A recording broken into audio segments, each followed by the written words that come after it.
Bon dia a tothom. Moltes gràcies per l'oportunitat de parlar de la meva investigació. Rumea Yukulen,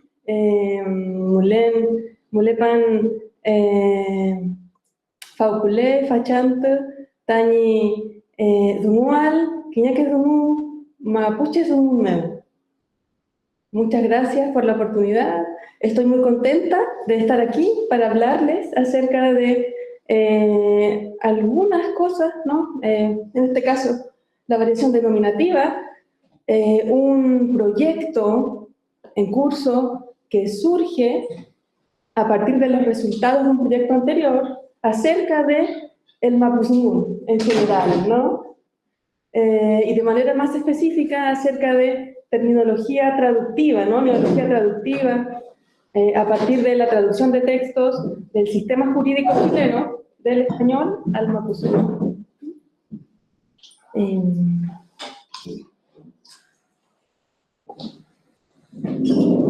Primero les voy a hablar un poco acerca de la situación de las lenguas, de los pueblos indígenas y sus lenguas en el territorio que actualmente es Chile, ¿no? Es la República de Chile.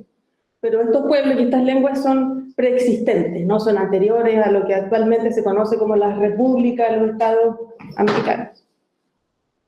En particular me voy a centrar en la lengua que yo estudio, que es la lengua denominada Mapuzungún o Mapuche Zungún, ¿no? En este caso del Mapu, territorio, y Zungún habla, ¿no? La habla del territorio.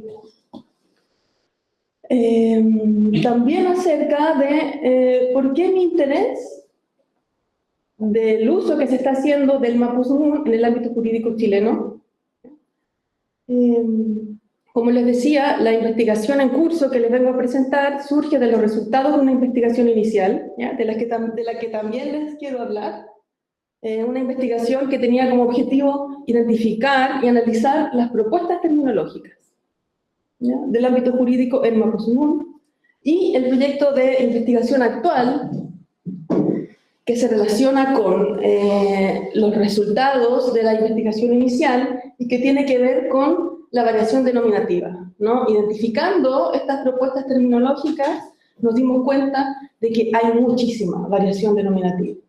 Y en particular queremos conocer los factores y queremos conocer cuáles de esos factores tienen que ver con la condición de lengua minorizada del mapuzungún. Y finalmente, algunos avances pequeños. Pues bien, el Estado de Chile, según la ley que se conoce como Ley Indígena, publicada en 1993, ¿no? Post-dictadura, ¿sí? Reconoce 11 pueblos indígenas, ¿no? Aquí tienen el mapa de Chile y su distribución. Muchos de estos pueblos están presentes también en Argentina, en Perú, en Bolivia, en Ecuador, ¿no? Las actuales, bueno, como muchos deben saber, las actuales divisiones políticas no coinciden con las divisiones de los pueblos preexistentes, ¿ya? Ni de sus lenguas. Por el norte tenemos el pueblo aymara, el quechua, el licanantay. En la costa del norte, el pueblo chango, la precordillera el coya, el pueblo yaguita, de cordillera Amar, el pueblo rapanui, ¿no? Un pueblo polinésico de lengua polinésica, Rapanui, que pertenece a Chile, el pueblo mapuche, en el centro y sur de Chile, de cordillera Amar, y en la zona patagónica, los pueblos Cahuéscar, Yagán y Xelman. Respecto de la cantidad de personas que se autoidentifican como indígenas, según el último censo, más de 2 millones de chilenos se declaran como indígenas, ¿ya? De ellos, la mayoría, 1,7, se declaran mapuche. ¿Ya? Bueno, la influencia cultural, lingüística del pueblo mapuche es mucho mayor que la de los otros pueblos, ¿no? Incluso histórica, ¿no? Bien, esos son los pueblos, veamos sus lenguas, ¿ya? De esos pueblos hay 5 lenguas vivas, ¿no? La lengua del pueblo aymara, que se habla también en Perú, en Bolivia. La lengua del pueblo quechua, que también se habla desde el sur de Colombia hasta Chile y Argentina, ¿no? La lengua imperial, ¿no? La lengua del imperio inca. La lengua Rapanui, una lengua polinésica. La lengua Mapu-Sumun o Mapuche-Sumun. La lengua Cahuéscar, ¿ya? De las lenguas patagónicas, ¿no? Del extremo sur, en lo que respecta a Chile, la única que sigue siendo lengua materna es la lengua Cahuéscar, ¿no? La lengua Kunza, que se habla en el norte, en la zona precordillerana y cordillerana, es una lengua que se está intentando revitalizar, ¿ya? Pero no tiene hablantes nativos. Los últimos hablantes nativos murieron a principios del siglo XX, ¿ya? Y la lengua Yagán, su última hablante nativa murió en 2022, ¿ya? No hace mucho.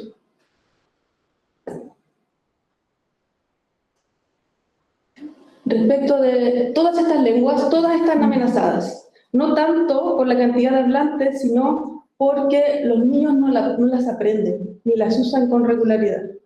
Ya se ha cortado la transmisión intergeneracional.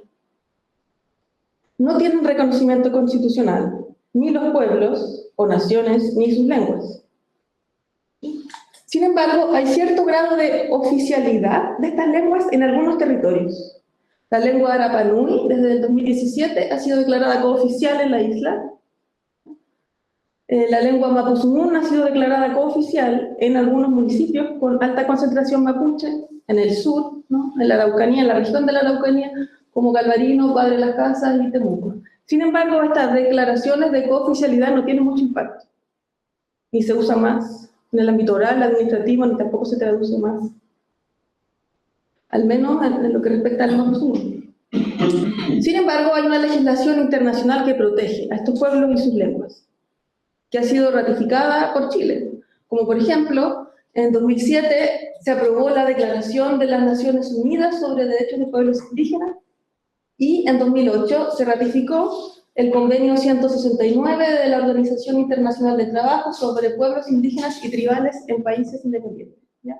Estos convenios y declaraciones incluyen artículos sobre la protección, ¿no? De los pueblos y de sus lenguas.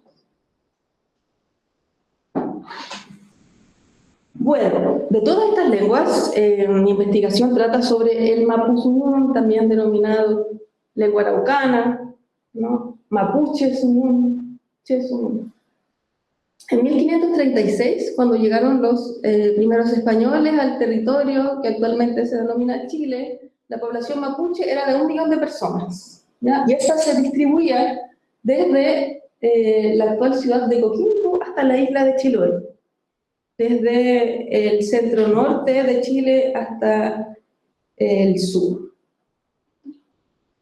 Y la lengua también tenía esa distribución. En la actualidad, como todas las lenguas indígenas que les mencioné y como la gran parte de las lenguas indígenas americanas, esta lengua ha sido desplazada por el español, en el caso de Chile, también por el inglés, por el francés, por el portugués, ¿no? En otros estados nacionales. En la actualidad se cree que es hablada por aproximadamente 400.000 personas, considerando diversos grados de competencia. Ya esta cifra es bastante generosa, porque considera distintos grados de competencia, ¿no?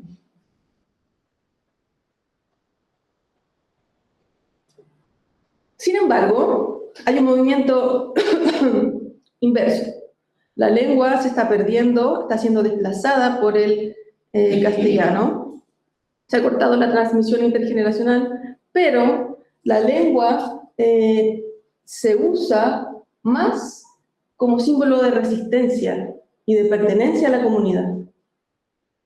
Está siendo, por un lado, cae en el número de hablantes, de transmisión intergeneracional, pero por otro lado, es muy bien valorada, ¿no? ¿Qué es ser mapuche? Es hablar mapuche, ¿no? Pero se usa como símbolo, no es un uso simbólico. Muchas de las traducciones que se hacen son traducciones simbólicas, ¿no? Los hablantes son bilingües y prefieren leer en castellano.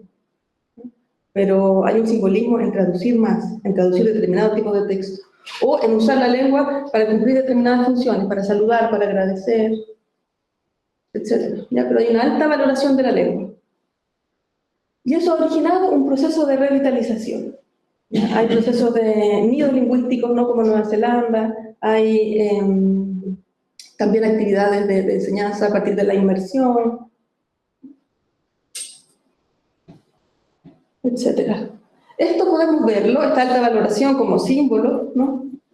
Podemos verlo en el paisaje lingüístico, ya en las señaléticas. Por ejemplo, el aeropuerto de Temuco, ¿no? En el corazón del territorio mapuche, la señalética es bilingüe, ¿no? Y aquí pueden ver, por ejemplo, aeropuerto, la Araucanía Mapuñi Moyhuilpe.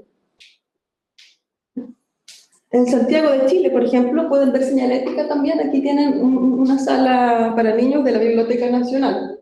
Guaguateca, ¿no? En Chile guagua quiere decir bebé. Es una guaguateca. Moyol Puñán Chilca, ¿ya? Esta traducción no se ajusta mucho, pero como es un uso simbólico, los usuarios valoran que esté allí, más que la calidad de la propuesta.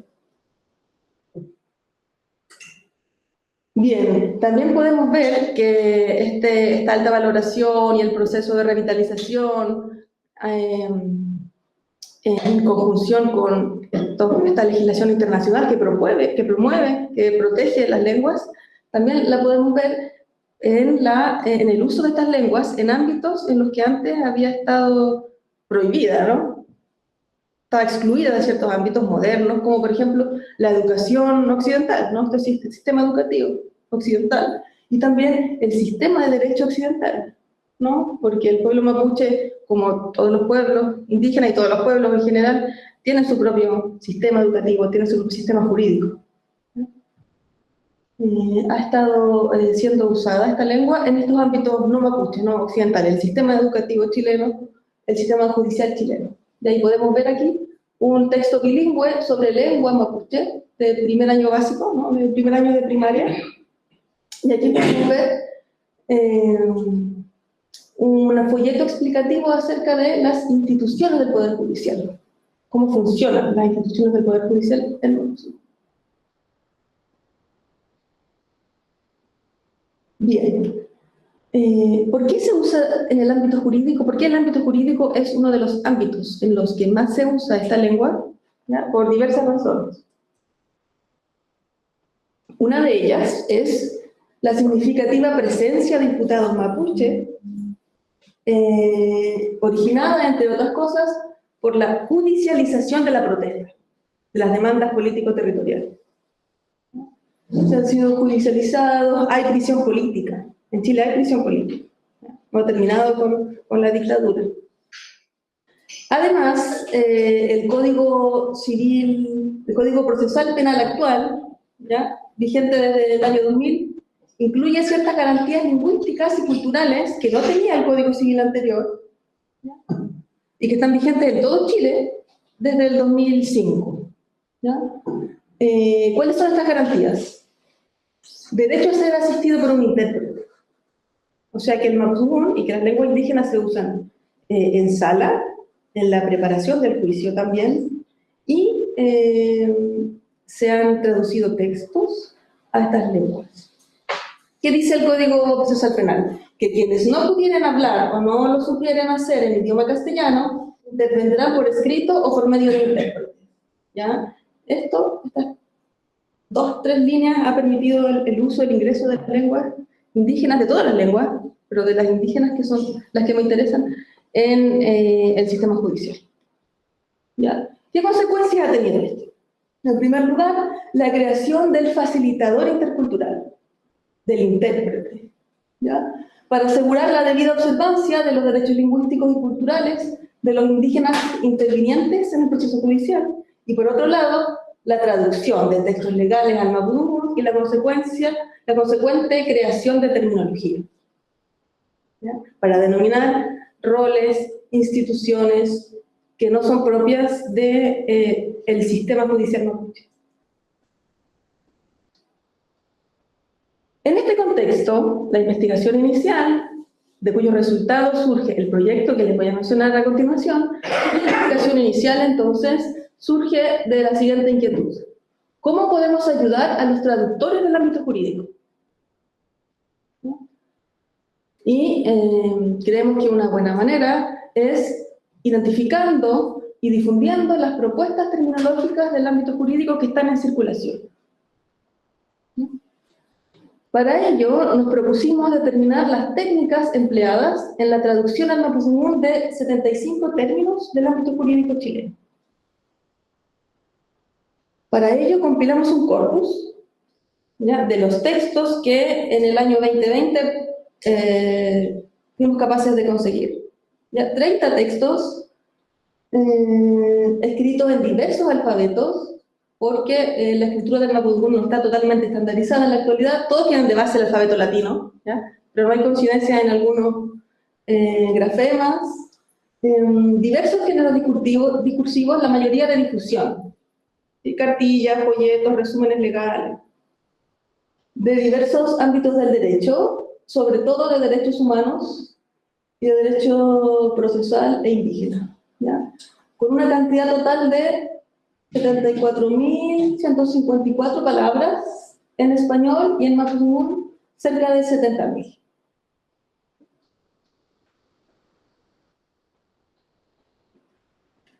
Este corpus, alineado a nivel nacional, corpus bilingüe alineado a nivel nacional, lo pusimos a disposición de traductores, de aprendices de la lengua, de usuarios diversos, a partir de esta página, NorSumum. NorSumum es una palabra muy usada, que se usa para traducir derecho, para traducir ley, para traducir norma. Es parte de la variación denominativa que les voy a mostrar a continuación. Entonces aquí tienen información del proyecto, el corpus paralelo que puede ser consultado según distintos criterios, un pequeño glosario terminológico a partir de las propuestas que identifiqué en estos 30 textos, de los 75 términos, y información de contacto. Aquí está, ¿no?, el corpus, pueden buscar por diversos criterios, ¿no?, y aquí tienen un ejemplo de búsqueda de la palabra abogado en castellano. Bien, una vez compilado el corpus, identificado los 75 términos, ¿cómo extrajimos, cómo identificamos estos 75 términos? ¿Ya? Primero, extrajimos automáticamente los candidatos a términos en los textos en español, a partir de Termostat, consultamos a expertos, ya validamos estas propuestas, estos candidatos con expertos, y así obtuvimos un total de 75 términos en la lengua fuente. Luego de eso, analizamos estas propuestas, estas propuestas de equivalentes, según la técnica de traducción empleada. Estos 75 términos tenían 2.549 ocurrencias en los textos, ¿ya? Y fue la cantidad de ocurrencias que analizamos. La lista de términos es la siguiente: 75 términos como abogado, causante, código procesal penal, juzgado, pueblo indígena, pueblos originarios, testigo, tribunal, violencia intrafamiliar. Bien, los resultados fueron los siguientes, ¿ya? La técnica más empleada fue la propuesta de equivalentes en mapuzungún. En la mayor parte de los casos, en el 55,9%, los traductores crearon palabras en su lengua, ¿ya?, más que recurrir al término, que se hizo en un 16,1% de los casos, o recurrir a otras técnicas como la transposición, la amplificación, la modulación, que ocurrió en un 14,7% de las veces. La mayor parte de los casos los traductores crearon en la lengua, a pesar de todas las dificultades, ¿ya? Estamos hablando de traductores que no tienen formación como traductor, y muchos de los cuales no se desempeñan en el ámbito jurídico. ya son profesores de Mapudungun. Y a pesar de esas dificultades, ¿ya? La fidelidad a la lengua es tan grande que crearon palabras. Bien, ¿cómo son estas propuestas terminológicas? Hay mucha variación denominativa, ¿ya? Por ejemplo, distintas propuestas terminológicas son usadas en la denominación de un mismo concepto. Y aquí vemos casos tanto de autovariación como de heterovariación. Hay variación entre textos, pero también dentro de un mismo texto, ¿ya? Por otro lado, una misma propuesta como Nor-Sumu es usada para denominar distintos conceptos.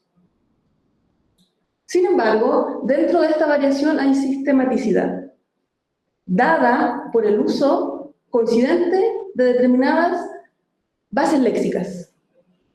Hay coincidencia, ¿ya? Y lo vamos a ver a continuación. Por ejemplo, el concepto con más ocurrencias es el concepto de artículos, ¿ya? No con más propuestas, con más ocurrencias. Solo 8 propuestas, pero con 418 ocurrencias. Y aquí vemos, por ejemplo, equivalentes como pichiwirin, escritura, raki, cuenta, rakikan, conteo, rakikan sumu, asunto de conteo, rakin, cuenta, chokin sumu, asunto de agrupación, chokin, agrupación, troi, parte. 8 propuestas, pero en ellas vemos que 4 coinciden en el uso de la base léxica de la raíz, en este caso verbal, raki, ¿ya? Que es contar. Esta base origina 4 propuestas, ¿ya? Las 3 primeras, no, las 4 son utilizadas por un mismo texto, por el texto 30. ¿Ya? Es decir, al traductor del texto 30, el traductor del texto 30 creía que esa base léxica era ideal, era idónea para traducir el concepto de artículo, pero no estaba seguro del equivalente determinado, ¿no? Entonces usó la base y creó 4 propuestas. Y no solo eso, también le pareció que la base Trokin era apropiada, ¿no? Y la utilizó para crear 2 propuestas, Trokin Sumu y Trokin. También Pichiwirin y también Tro. El texto 30 emplea, de las 8 propuestas las emplea todas, ¿no? Sin embargo, de estas propuestas, la última, Troi, es la que concentra la mayor coincidencia entre traductores, ¿sí? Utilizada por 5 textos. Ya le puedo hacer una pregunta. Artículo es sinónimo de cuenta. El significado parece muy diferentes. Sí, el artículo es una parte, ¿no? Un parte legal. Texto, Sí, sí. Y eso se llama conteo y cuenta. Sí.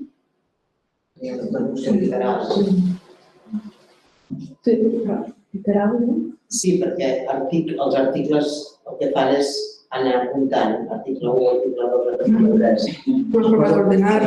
Supongo que la traducción quiere decir la traducción literal de la palabra, ¿no? Pero todo se usa para referirse al artículo de la ley, por ejemplo. Sí.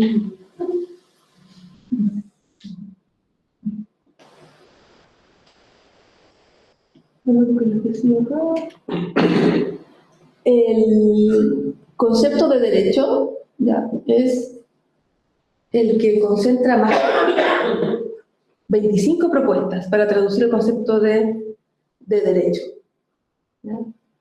Derecho en el sentido de una facultad, propiedad, ya no en el sentido de un ámbito de estudio, ¿no? O de trabajo. Y en él podemos ver que a pesar de la variación, también hay coincidencia en el uso de determinadas bases léxicas, como en el caso de az, que significa recto, ¿sí? Azmonen, perdón, az que significa forma, azmonen, forma de vida, aznorsumu, forma de asunto recto, aznor, forma de lo recto, azmu, forma del asunto. También vemos, más abajo de la tabla, coincidencia en el uso de la base nor, que significa recto. ¿Ya? Nor felen, acción de estar recto, nor come felen, acción de estar correctamente recto, nor sumu, asunto recto, y coincidencia también en el uso de la base yam, que quiere decir respeto. ¿Sí? Yam sumu, asunto respetado, yamche, respeto a las personas, yam sumu, asunto de respeto, yam sumun, palabra respetada, yamchen, respeto a las personas, yamneal, para que sean respetados, yamnekel, lo que es respetado. ¿No? Vemos la pregunta, para acabar de entender. Aquí recto sería también la palabra nor, sería la que indica recto en el sentido físico o recto moralmente. Ambas. O sea, sería lo mismo que Sí, en castellano. Sí, ambas. Vemos que en un mismo texto se recurre a diferentes soluciones, ¿no? ¿Ya? Y que de ellas la que concentra más ocurrencias y mayor coincidencia entre textos, y asumimos que entre traductores, es la forma AFNOR, ¿ya? Con 11 ocurrencias y empleada en 3 textos distintos. Ley. Ley concentra 14 propuestas y 189 ocurrencias. Ya vemos algo similar. La misma base léxica AF, ya, de forma, aspecto. AFNOR sumu, forma del asunto recto, y también vemos a NOR ahí, recto, correcto. AFNOR, forma de lo recto, AFMAPUN, forma del territorio. Luego vemos más abajo NOR, NORCHILCA, escrito recto, NOR sumu, asunto recto, y la verbalización de NOR, que es NORUM, ¿ya? Algo que se hace recto. NORUMWE, instrumento para normar. NORUMWE sumu, instrumento para normar asuntos. NORUM sumukelu, lo que norma asuntos. NORUM sumuwe, instrumento para normar asuntos, ¿ya? Acá hay un fenómeno muy bonito. Si se fijan, hay 2 formas alternativas. NORUMWE sumu, y luego 2 más abajo, NORUM sumuwe. Y ahí pueden ver un fenómeno muy bonito que tiene la sumu, que es la incorporación nominal. ¿Ya? NORUMWE es un sustantivo de verbal, we es un instrumental. ¿Ya? NORUMWE es un instrumento para normar. Y lo normado en la primera solución está fuera del sustantivo de verbal, NORUMWE sumu, y en la segunda, NORUMWE sumu, está adentro, ¿no?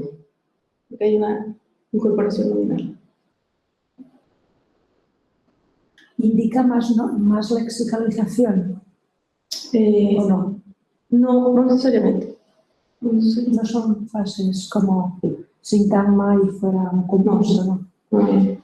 No, la incorporación nominal, académicos que han estudiado este fenómeno dicen que se está perdiendo, ¿no? Porque es un fenómeno propio del mapuzungún y con la influencia del castellano, se está enseñando una versión más simplificada de la lengua. Eso tiene más que ver con la competencia y tal vez con la edad de los traductores que con el grado de lexicalización. Porque sería una lengua polisintética, serían las que van introduciendo.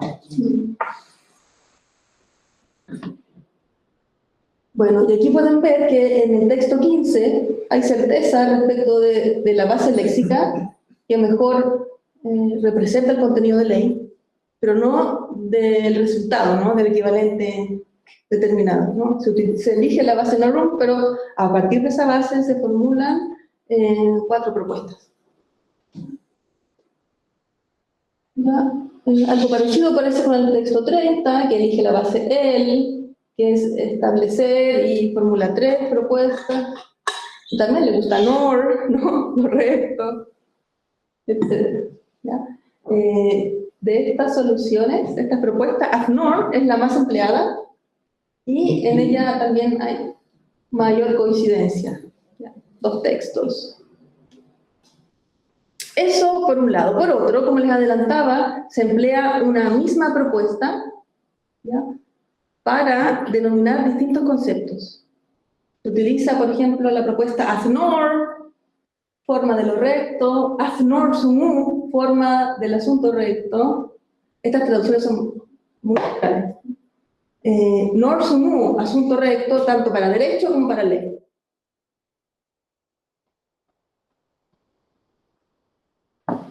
Estos son los resultados de la primera investigación. Y lo que queremos hacer en esta segunda es analizar esta variación denominativa. ¿Ya? De manera general, queremos analizar la variación denominativa en la terminología jurídica en Nor Sumum a partir de un corpus, el corpus Nor Sumum, ¿no?, del ámbito judicial chileno. De manera específica, en primer lugar, queremos determinar qué factores motivan la variación denominativa de esta terminología jurídica, y en segundo lugar, formular criterios o de normalización o de promoción de la variación denominativa en Nor Sumum, dependiendo de los factores que la ocasionen, para que sirva de referencia para la traducción jurídica. ¿Ya? Nuestro objetivo siempre es apoyar la labor de los traductores, que traducen a buenas cuentas como pueden, ¿no? Porque no hay recursos, porque no tienen formación. Entonces, la variación denominativa, como probablemente ya todos sepan, ¿no?, es un problema al que se enfrentan todos los traductores, ¿ya? Es mucho más frecuente en las lenguas minorizadas que en las lenguas sociopolíticamente fuertes, ¿ya?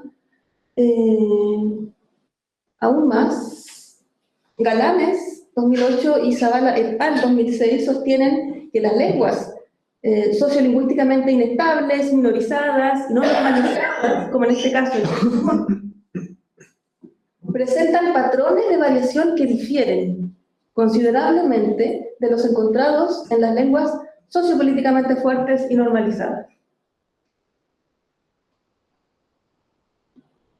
Entonces, por un lado, están estos factores que determinan la variación en estas lenguas sociopolíticamente fuertes, ¿ya?, y que también originan esta variación en las lenguas sociopolíticamente minorizadas, que también probablemente todos los conozcan, ¿no? Factores dialectales, interlingüísticos, discursivos, funcionales. Pero, según estas autoras, y es lo que queremos ver en este corpus, hay otros factores que son propios de las lenguas sociopolíticamente débiles, minorizadas, no normalizadas, y que tienen que ver con la, por ejemplo, con la inestabilidad del código estándar, ¿ya? La concurrencia de variantes recientemente estandarizadas y variantes no estándar, ¿ya? En nuestro caso, podemos ver que este factor escasamente podría estar operando porque no hay instituciones encargadas de la estandarización. La dependencia lingüística, tendencia a usar préstamos y calcos de la lengua de referencia y déficit en la competencia discursiva de algunos traductores. Hemos visto déficit en la competencia discursiva de algunos traductores. Control de agentes normalizadores, la concurrencia de préstamos y variantes normalizadas. Bueno, como les decía, no, es difícil hablar de normalización en Nor Sumum. La falta de redes de comunicación fluidas que contribuyan a la fijación del léxico especializado. Esto sí lo podemos ver. Lo que genera la superproducción de variantes no distribuidas sistemáticamente, consideradas diferentes soluciones traductivas. En el primer caso se habla de promoción, ¿no?, de difundir esta variación, y en el segundo caso de normalizar. Algunos avances. ¿Ya? Hemos ampliado el corpus bilingüe Nor Sumum. ¿Ya? En el 2020 partimos de 30 textos que comprendían desde el año 2006 al 2017, con un total de 74.000 y algo palabras en español y casi 70.000 palabras en Nor Sumum. ¿Ya? Durante todo el 2025 nos dedicamos al rastreo de textos y a la alineación manual, porque no existe ningún programa que permita automatizar en algo el proceso. La alineación fue 100% manual. En algunos casos la transcripción también. Partimos de 30 textos en 2020 y ahora tenemos 144, ¿no?, que comprenden desde el 2003 hasta el 2025, ¿no?, con un total de 467.964 palabras en español y casi 400.000 palabras en mapuzungún. Tenemos un texto significativamente mayor, un corpus textual. Por un lado, a esto nos hemos dedicado, pero también hemos visto en los 30 textos de la primera versión del Norzungún, hemos visto lo siguiente, ¿ya? Hay ciertos ámbitos del derecho en los que se emplean ciertas soluciones traductivas que en otros no. Estos ámbitos son derechos humanos y derechos indígenas, ¿ya? En esos ámbitos se emplean marcadores de identidad que no se emplean en otros textos y que permiten distinguir el sistema judicial chileno del sistema judicial mapuche, ¿ya? Cada vez que se hace, no cada vez, pero cuando se hace mención a algunos elementos del sistema judicial chileno, se antepone, se emplea la base léxica winca, que quiere decir no mapuche, una forma despectiva. El otro, el blanco, ¿no?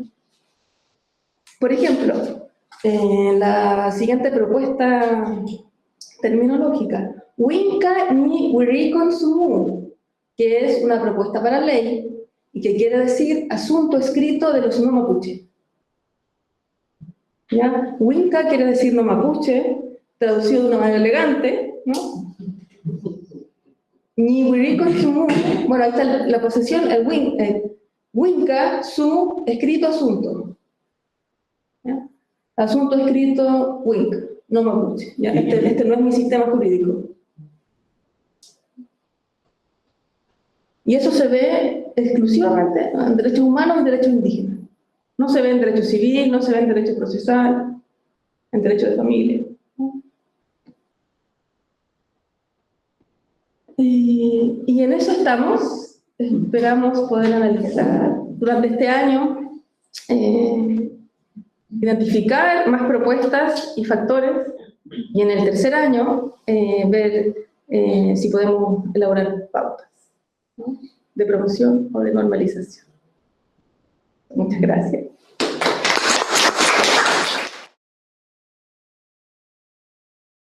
Jo volia començar amb una.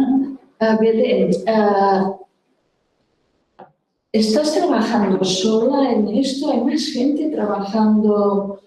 ¿Hay alguna institución o es solamente desde la universidad? ¿Cómo está organizado esto? Sí, bueno, este es un proyecto en el que yo soy la investigadora responsable y tengo ayudantes de investigación, ¿no? Personal financiado por el proyecto, que me ha ayudado, que ha permitido elaborar una página web, no hay un informático detrás, y hay personas que me han ayudado en la alineación. Sí. No, yo estaba En la identificación y quería alineación. decir a ver si hay otras iniciativas más allá de la vuestra. No. O sea, lo que se está haciendo ahora mismo para la lengua mapuche es lo que estáis haciendo vosotros. Sí. Pues bueno, responsabilidad. En el ámbito jurídico, en los otros ámbitos no hay nada. En el ámbito religioso, yo diría que es el ámbito en el que más textos y cuerpos alineados hay, y que, como siempre, ¿no? La fe por sobre, por sobre otras razones. Y son los testigos de Jehová, ¿no? Los que más corpus y más propuestas y mejores traductores tienen, y mejores textos tienen, ¿no? Los que más han profesionalizado la traducción, porque lo hacen en todas las regiones donde van, lo han hecho en África, en Asia, en América, ¿no? Lo paradojal es, o lo llamativo es, que hayan superado el Ministerio de Educación, ¿no? A la Oficina de Asuntos Indígenas, ¿no? Y eso demuestra el desinterés de las entidades gubernamentales por la lengua, ¿no? ¿Son concretamente testigos de Jehová o evangelistas en general, No, como había habido No, testigos de Jehová. en caso en Norteamérica? No, las otras instituciones religiosas cristianas, ¿no? Los católicos, los anglicanos, hicieron sus cosas en los siglos anteriores, ¿no? Y destacaron por eso, en la actualidad, ¿no? Yo te quería preguntar, si puedes ir a una de las primeras transparencias que nos has puesto, bueno, no las primeras, la que sale en los 75 términos. Porque ahora se me ocurría una cosa que te quiero comentar a raíz de lo último que has comentado, esto. Claro, son hay delito, pero tipos de delito. Supongo que ahora al tener el corpus más grande podréis hacer una ampliación de los términos, ¿no? Porque sería muy interesante ver cómo se traducen los delitos, porque me lleva esto de la ley que no es la mía. Este tipo de cuestiones, ¿no? Es decir, cómo traducen si pues, ocupar un terreno que para ellos es una cosa natural o sagrada o lo que sea, pues sea un acto de terrorismo o un acto de robo que ellos no lo puedan considerar, ¿no? ¿Cómo trabajan los traductores en este sentido? Porque será, desde el punto de vista ideológico, puede ser muy interesante. Sí. Sí, eso yo lo vi en un texto. Bueno, hay dos textos que son muy significativos para mí y que ambos son resúmenes de sentencias condenatorias al Estado de Chile de la Corte Interamericana de Derechos Humanos, ¿no? En ambos casos se han sentenciado prisión política, ¿no? Y una de las medidas reparatorias fue obligar al Estado chileno a traducir al mapudungún el resumen de la sentencia. Entonces eso se ve mucho, ¿no? Porque se le imputaron delitos, no solo que no son mapuches, sino que fueron imputaciones falsas. Entonces ahí el traductor no tiene una traducción literal, sino que se descarga un poco, ¿no? de estas injusticias a las que han sido sometidos, y eso se ve en el texto. Porque, Belén, yo me preguntaba ahora cuando los textos que tenéis, y ahora con lo que decías tú, son textos escritos por un juez chileno que luego se traducen para que el mapuche pueda entender mejor. Pero hay textos también que sean textos transcritos de lo que dice el mapuche, es decir, textos orales que se hayan transcrito o que se necesiten transcribir, es decir, estos trozos que realmente el que habla es mapuche, también están, se distingue, no solamente son textos, como tú dices, sentencias, o textos que quieren hacer pedagogía, como los panfletos que habían, para que el mapuche entienda, pero no al revés. No, son solo textos, no hay transcripciones de las intervenciones. Porque, claro, en este sentido tendría como también mucha gracia, ¿no? Ver cómo realmente, porque saldrían más cosas que decía ahora, no sé. ¿Tampoco de los abogados defensores de los mapuches? No, hay muy pocos abogados que hablen mapudungún. ¿Y entonces cómo los defienden? Con ayuda de la facilitadora o el facilitador intercultural. En los casos de que los defendidos no hablen la lengua, porque la mayor parte de los casos, o gran parte de los casos, son hablantes bilingües que quieren hablar en su lengua.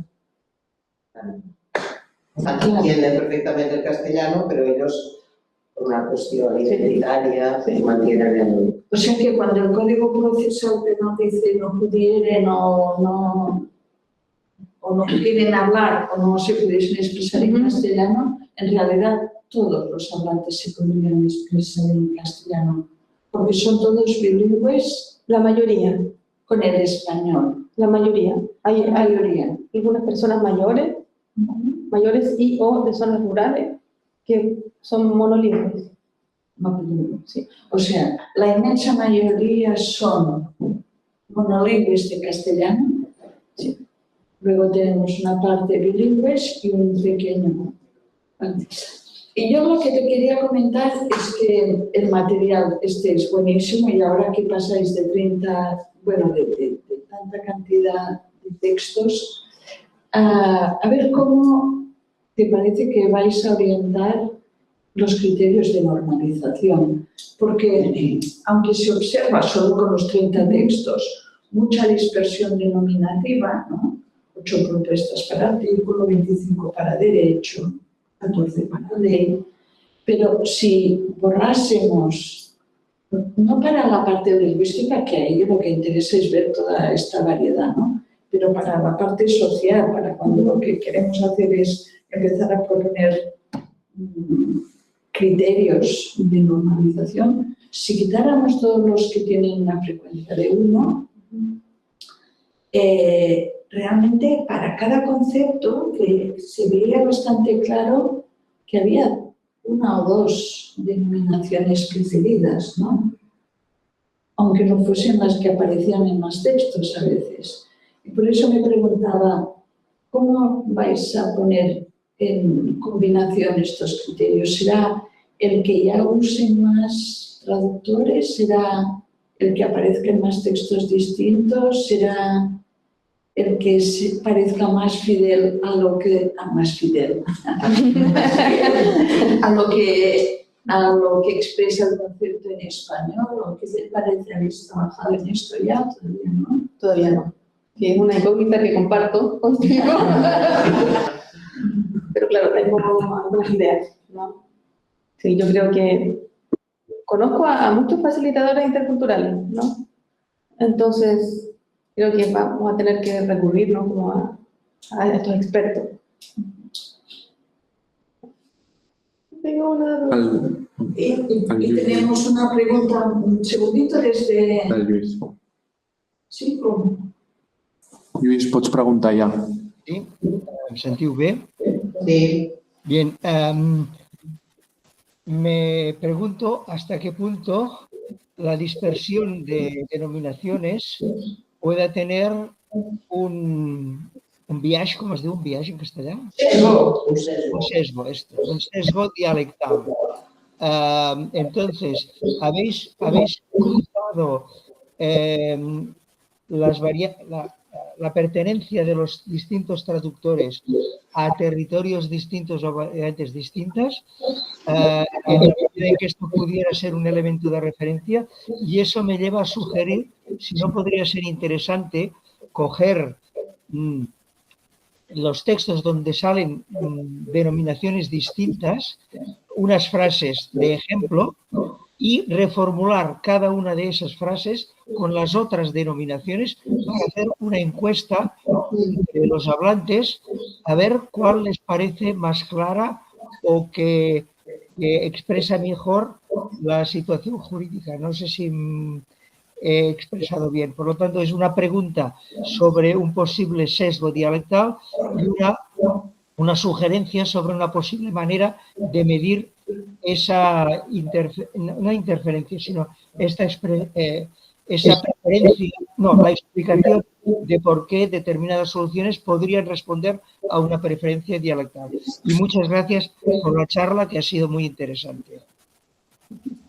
Muchas gracias, Luis, por el comentario, la pregunta, la sugerencia. Respecto de la variación dialectal, claro, consideramos eso, ¿no? No lo hicimos en la investigación inicial, pero ahora estamos en los casos donde el traductor se identifica, que no siempre es así, buscando su procedencia geográfica. Y bueno, muchas gracias por la sugerencia, ¿no? de creación de un instrumento. Me parece un muy buen trabajo posible.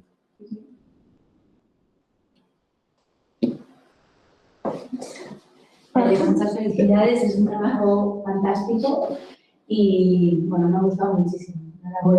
Enhorabuena por conseguir también el proyecto y tener recursos, que a veces pues cuesta, y tener gente en el equipo pues os va a permitir poder avanzar muchísimo como ya estáis haciendo. Yo una curiosidad tenía, estos términos decías que los extrajiste del corpus usando Termostat, ¿y cómo llegaste a estas selecciones de 35? Veo que monoléxicos, poliléxicos, son todos, si no me equivoco, sustantivos. ¿Y nos puedes explicar cómo hiciste esas selecciones de 35 y por qué?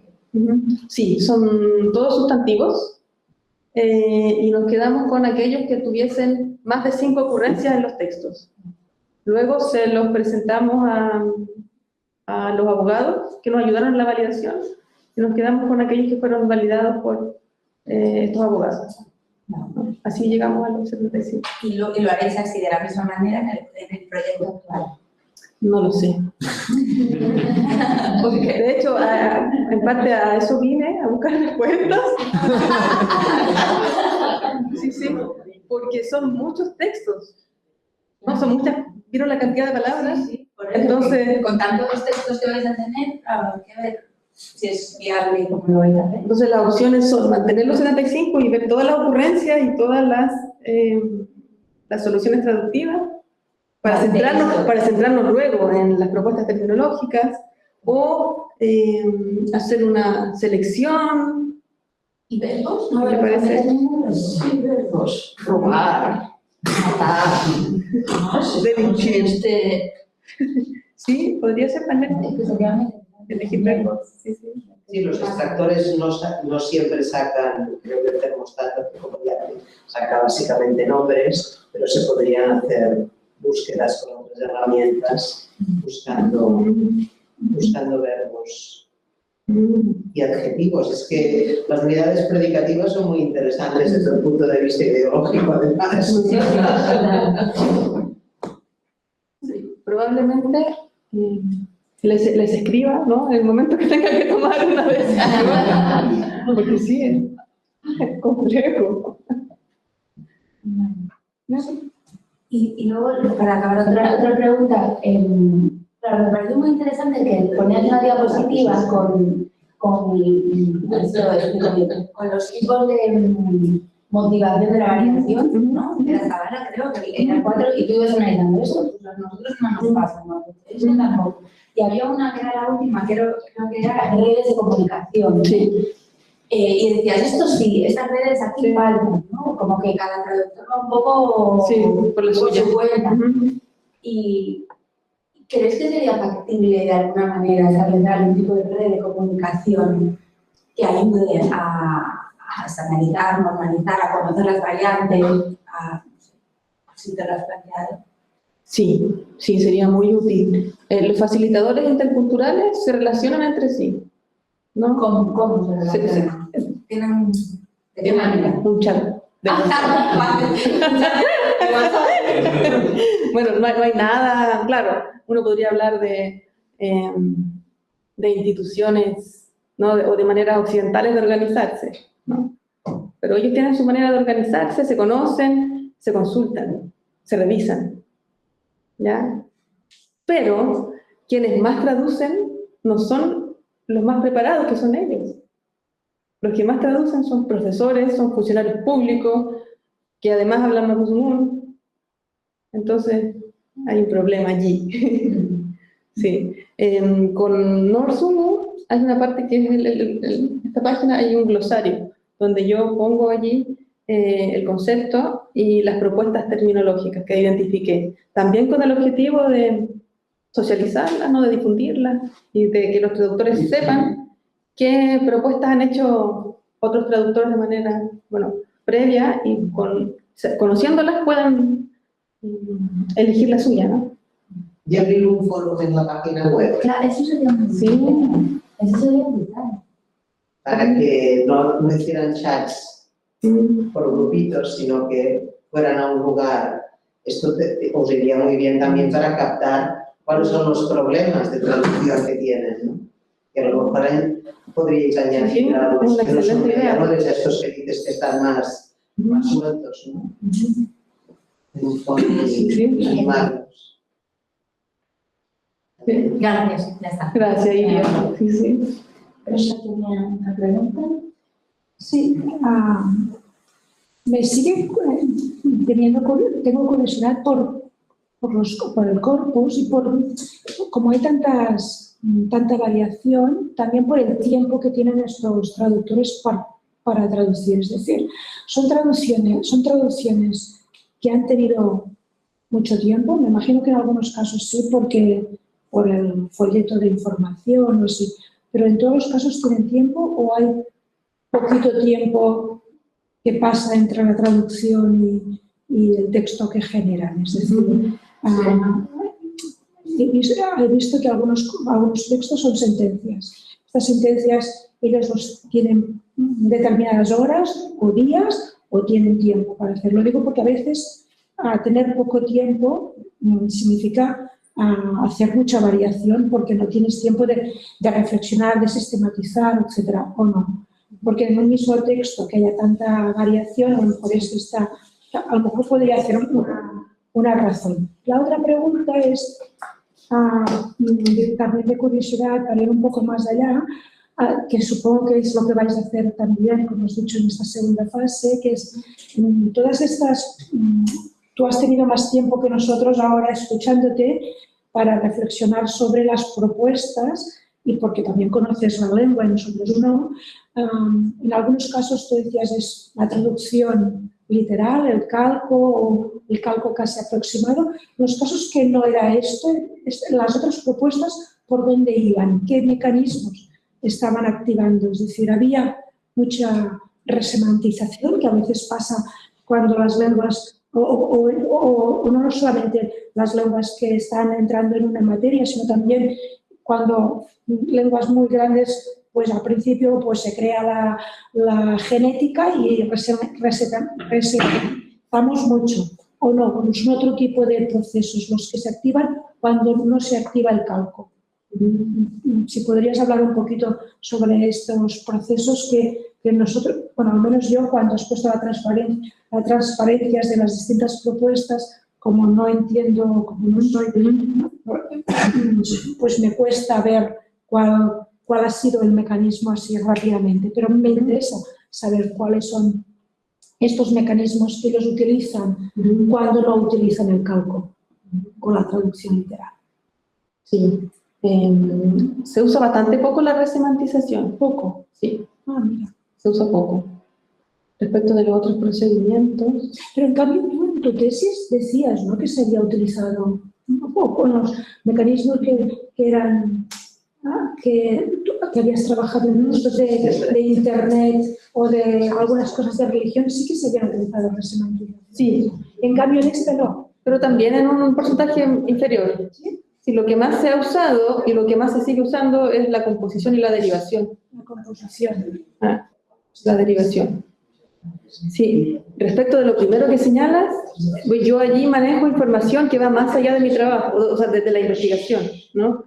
Porque yo soy amiga de traductores y además he tenido que gestionar traducciones, ¿no? Instituciones que saben a lo que me dedico y que me piden un traductor. Entonces yo ubico un amigo,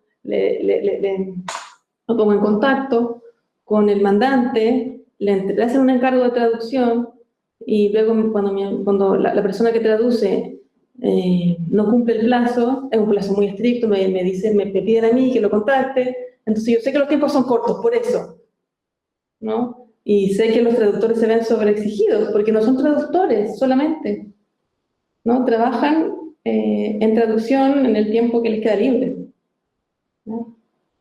Entonces, además, y eso pasa sobre todo con los funcionarios públicos que son obligados a traducir, porque al Estado le exigen traducir sentencias y en vez de pagarle un traductor y darle un tiempo prudente, identifican al funcionario que es hablante de mapudungun y le piden que traduzca en su trato y no le liberan de otras tareas, ¿no?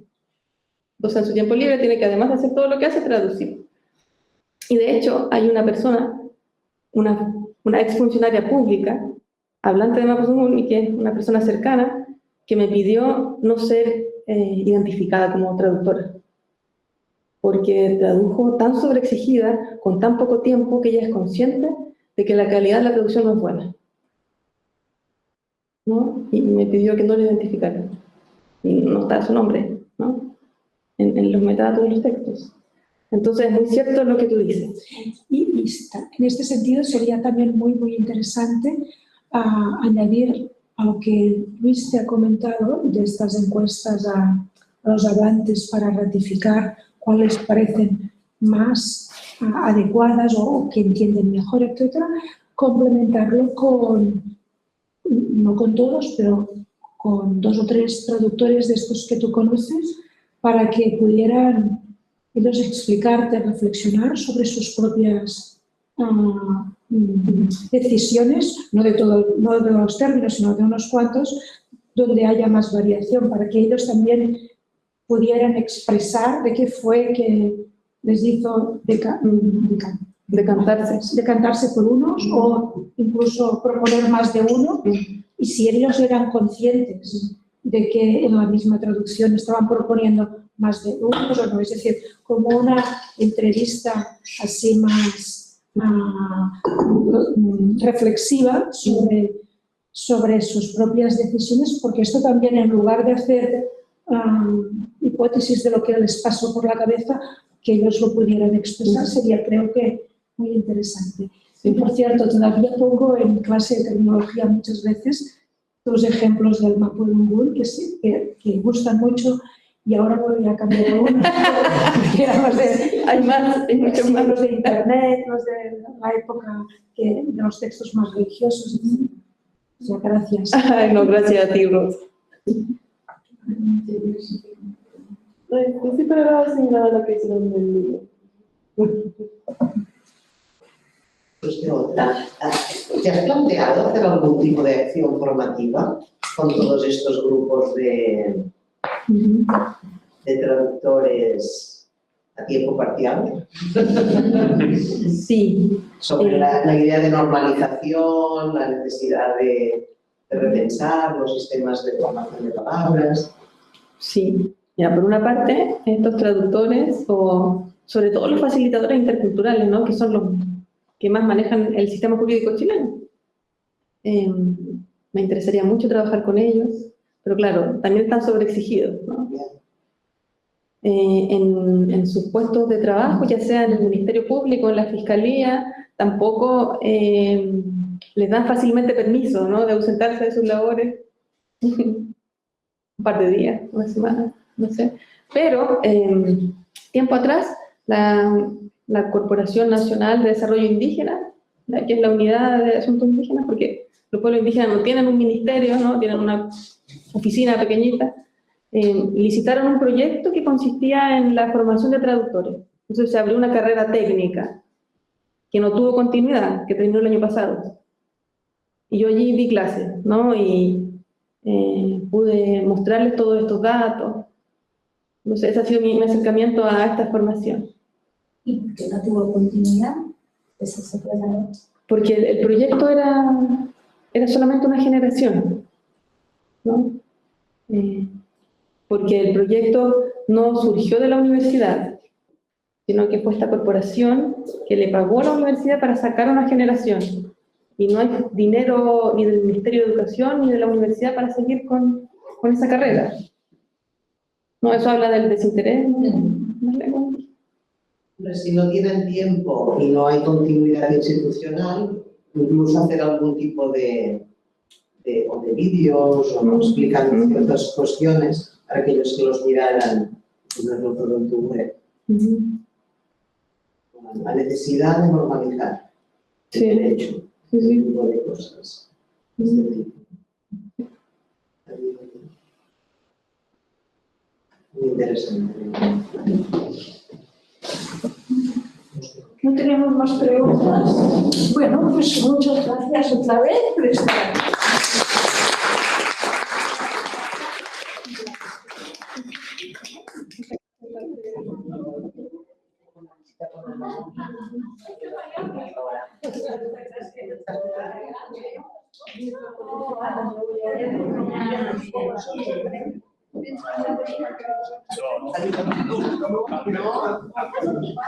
Bueno, pero